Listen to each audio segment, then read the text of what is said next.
kwizera kwawe surumva icyo nabamombye wapfuye wait a moment tamutse niwereje ari we wamaye lift wasotse mu urabyumva ko ari we waba ugiye kubinyuka wasotse mu modoka okay enjoy haburagaho 2 minutes ngo ngereyo bye ase bye nagukubitira mu modoka umubite iki bye sohoka mu modoka yanjye abantu wahaye lift wasotse mu modoka yanjye okay bye wasotse mu modoka yanjye washyano ndakudiha ndagukubita ibeshye cyane undi barakiroje oye bakire ko tugenda tujyana biscuit sohoka mu modoka yanjye akakwa biscuit se ka magana sohoka nuko beza kumatiza nawe sohoka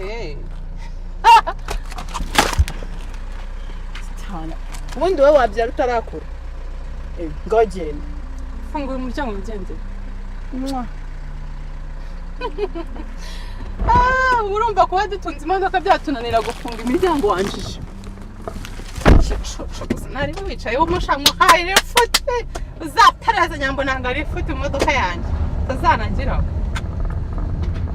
kiromba gusa yenye babye si kumara iki wowe nkamukira utongana Imana uzaba umwana murakoze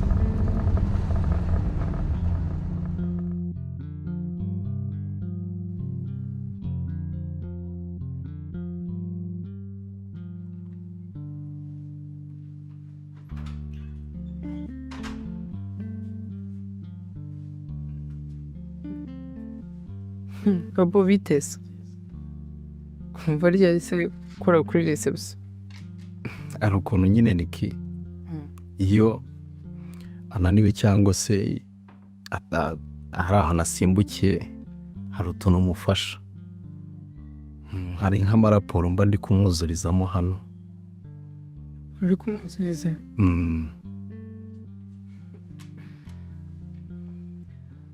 Barakurumba ngiye hari igihe mba mfite umwanya mwinshi yenda boss nta hantu yagiye ari muri ofisi nyine nikakambwira nkaza nkamufasha.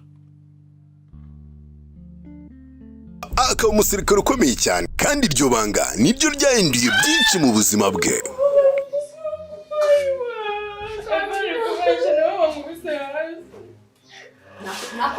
Mu gihe Eva yarwaniraga umutima wa Zahabu gusa hari icyatazi. Turimo tugiye kuruca ngo turukureho. Zahabu yaramaze gukunda undi. Ariko turavuga uti reka tumwihorere.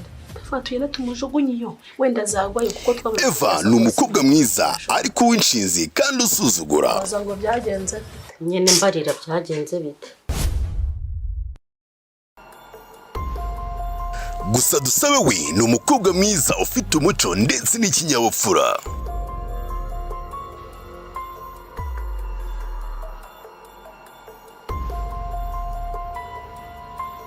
Hagati ya Zahabu na Dusabe urukundo rutangiye kuvuka, urwango rutangiye kwiyongera ndetse n'amabanga atangiye gusohoka.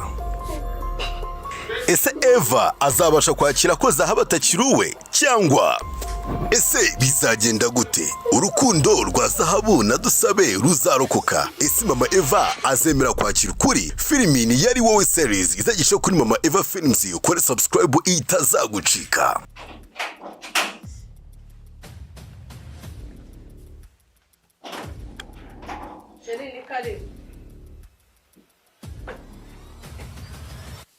Ni inkuru y'urukundo n'amabanga n'ubuzima bw'umukobwa warwaniye kubaho mu isi itamwifuzaga.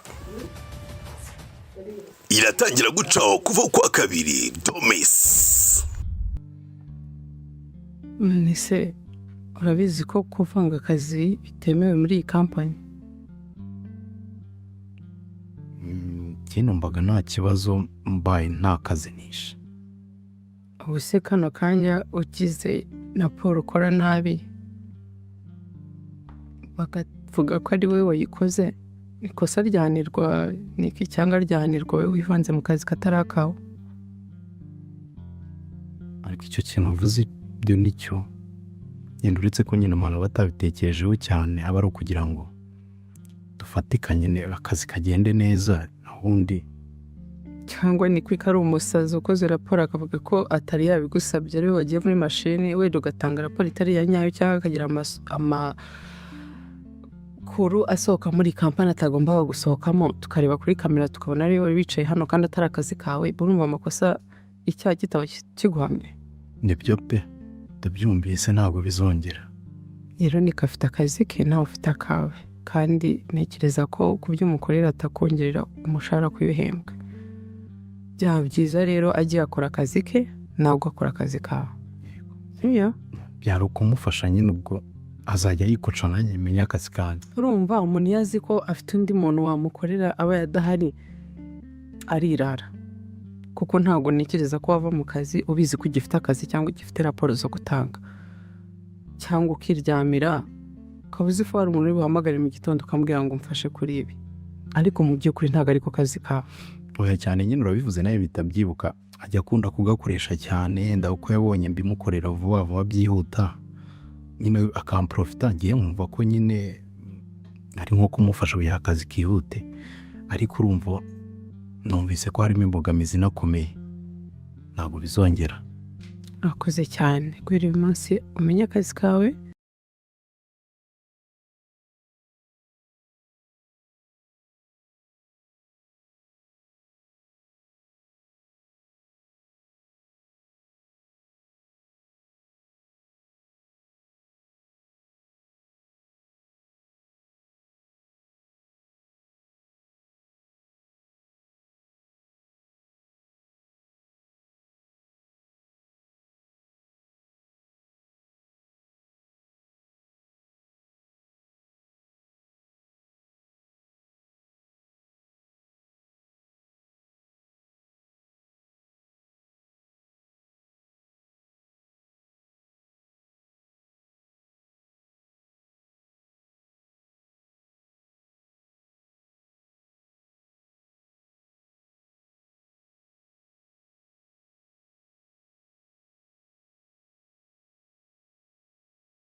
Na nikamenya akazi ke, kereka mu gihe twagusabye kugira ibindi bintu dufasha birenze ku kazi ukora, ariko apana kwivanga mu kazi kugira ngo niba nikosa tuzamenya uwo turibaza.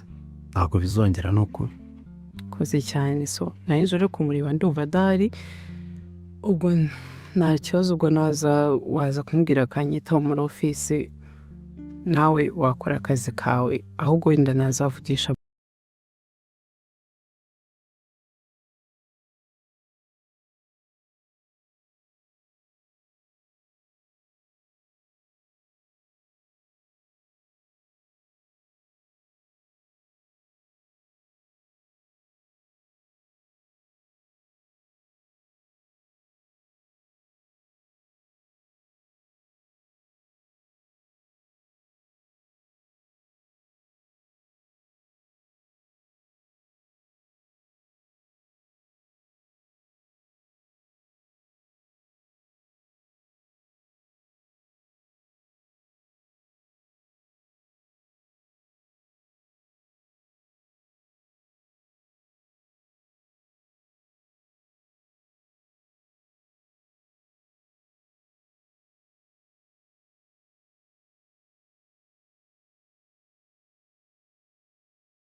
bosi akazagushakira akandi kazi wajya ukora mu gihe yaba adafite aho kujya.